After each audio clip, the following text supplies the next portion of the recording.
Well, what is up, everybody?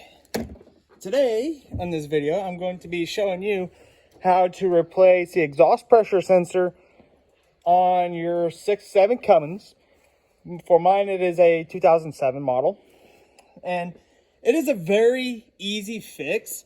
Right here is where your sensor is. It's right by your thermostat housing.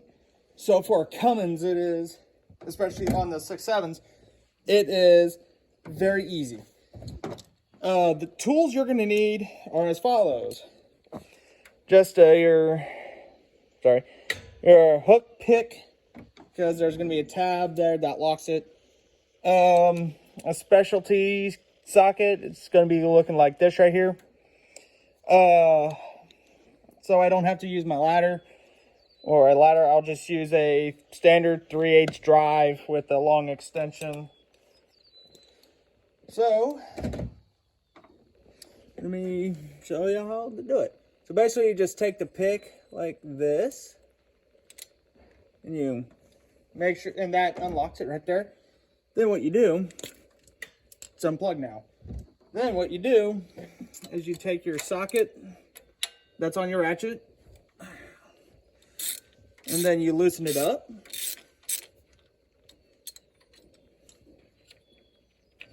And then it comes out all the way. This is I replaced this back probably about April or May-ish. And yeah, this sensor's done, because I'm not getting any form of reading on it. So, that was the old one.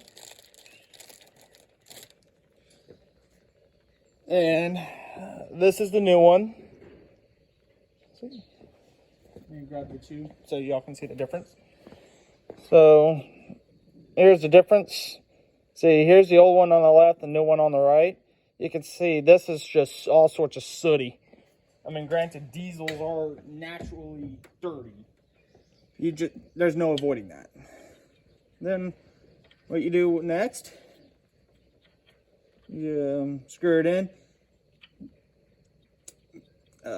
Make sure you start it with your hand, not with your tool, because if you start it with your tool, you'll screw up most likely will screw up your threads, and we do not want that, because that's going to be an even more costly fix possibly.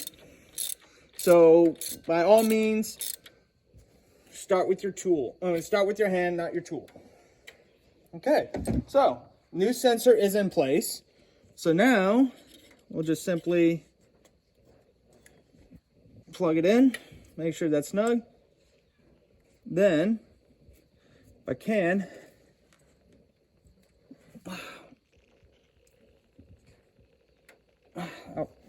I'll do it with that here in a sec. See, now with the new sensor in, now the next step is to obviously start the truck, make sure it works properly. Okay, so now I am over here at the truck. I'm gonna just turn the key on, let the fuel system prime. I like to turn the key on, let the fuel pump do its thing before, I crank the truck over. I have my Bluetooth on my phone turned off. That way it doesn't interfere with the stereo system, because it does not have a mic on it. So now,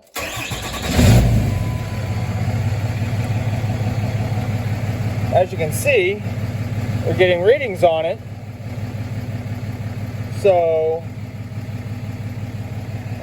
it's there. So we are now getting exhaust pressure readings. So now I'm going to take it for a test drive to see if it's working. Okay, so now what I'm about to do is take her west a little ways, about 3/4 of a mile, maybe more. We'll get up to about 45. I have her in about 5th gear. We are obviously getting readings, so now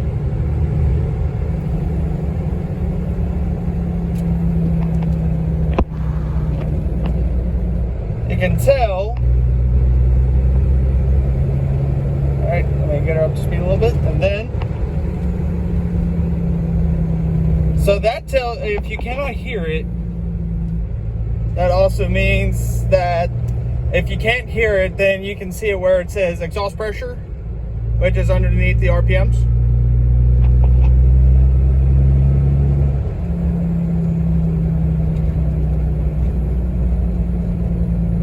So that goes to show that the sensor was faulty, and it's a very easy fix to do. So anyways, I'm gonna get back to driving home, so y'all have a good one. See if we can hear it better.